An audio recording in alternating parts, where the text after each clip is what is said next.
For those of you who have had your wake-up moment about the issue with the prisons in the United States, I'm glad the channel was able to serve a few people, and if you've made changes in your plans accordingly, then well done.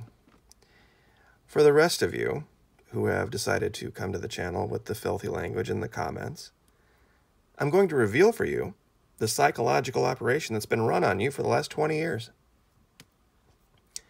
I know that you think the prepper community and the survivalist cult all came about as a result of just American exceptionalism. Well, no. You see, they need you out in the middle of nowhere with lots and lots and lots of weapons and ammunition and hoarded supplies. And the farther out in the middle of nowhere you are, the easier it will be for them to get rid of you and lay all sorts of false claim upon you. Because the vast majority of these people that I've seen from the comments are Christians. And they talk about their Christian value this and Christian value that. Well, we know that Christians are under attack, don't we? And we also know who they're under attack by. The UN. See, there's rules out there about how prisoners can and can't be treated. You can't starve them.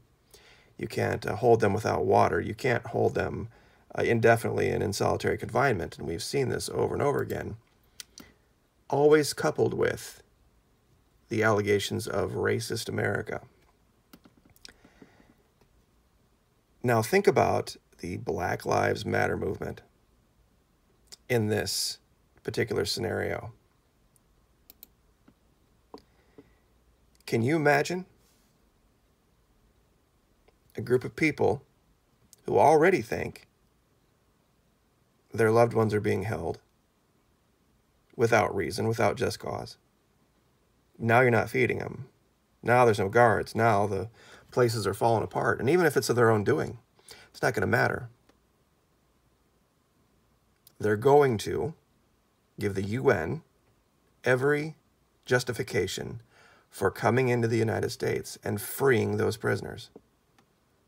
Even if the families don't do it. Even if the guards lock up the place and walk away. The UN will step in and do it.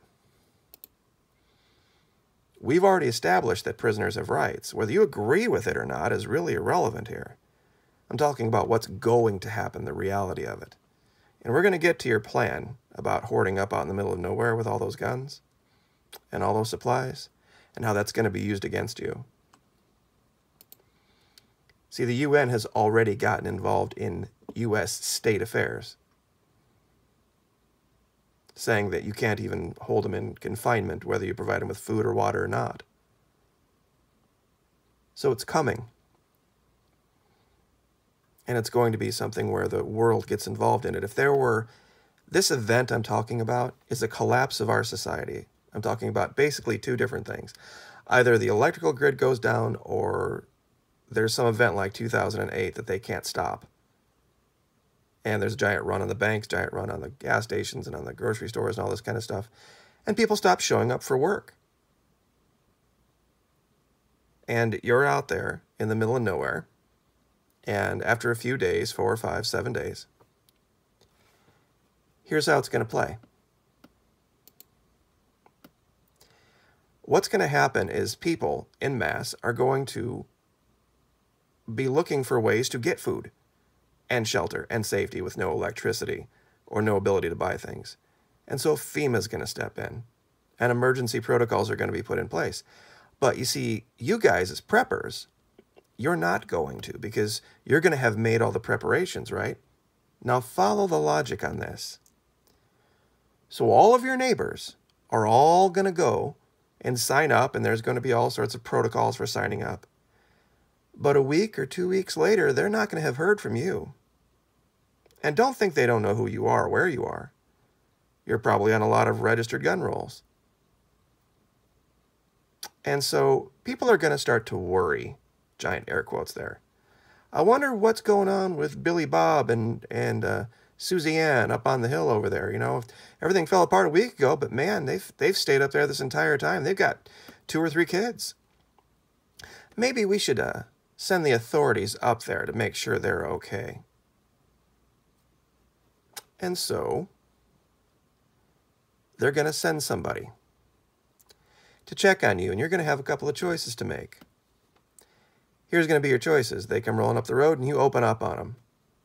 Well, that'll be the end of you, especially if it's the National Guard or if it's the local authorities.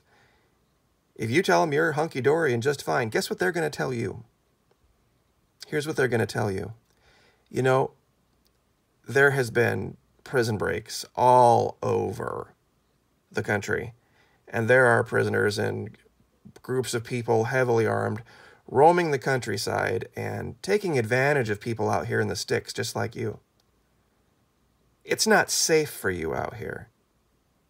We need you to come with us. Or we definitely need the kids to come with us for sure. Because, you know, clearly they're not attending school up here. And we don't know the status of their health or their mental well-being. And like I said, with these roving bands of prisoners that, you know, gosh, we were just forced to let go because, you know, UN rules mandate it. You know, it's just not safe for you up here. And, you know, martial law has been instituted, so we're going to need you to come with us. Oh, don't worry about your supplies and stuff. And, you know, we'll send somebody for them. We'll just lock the door here. And then you're going to have a choice. Are you going to go with them? Or are you going to get into a firefight with the National Guard in your local sheriff's office? There is no scenario where some group doesn't come for you. Either it will be a group of roving prisoners who have guns, who are released because the UN said they needed to be released because America is a big, racist, nasty, horrible nation that tortures its prisoners, the largest prison population in the entire world, or it'll be the government because they care about you, because your friends and neighbors haven't heard from you in such a long time. Why? Because you've holed up out in the middle of nowhere. So you're going to have one of two events. Neither one of them sees you remaining out there in the middle of nowhere. Because if you think you've disappeared off of Social Security rolls, you're wrong. They know where you live. They know who you are. And if you try to run, if you try to hop in a vehicle and you start going from state to state to state to state in either an RV or in some kind of a roving group like that, you're going to get labeled as one of these roving criminal groups. And that's how they're going to deal with you. So there is no way you come through this on the other side having survived with your caches of weapons and your caches of goods. It's either going to be the prisoners or it's going to be the government. But you're not going to be, quote unquote, left alone out there. Because one way or the other, the prisoners are coming out to create the situation that they need to get the control that they've wanted for so long.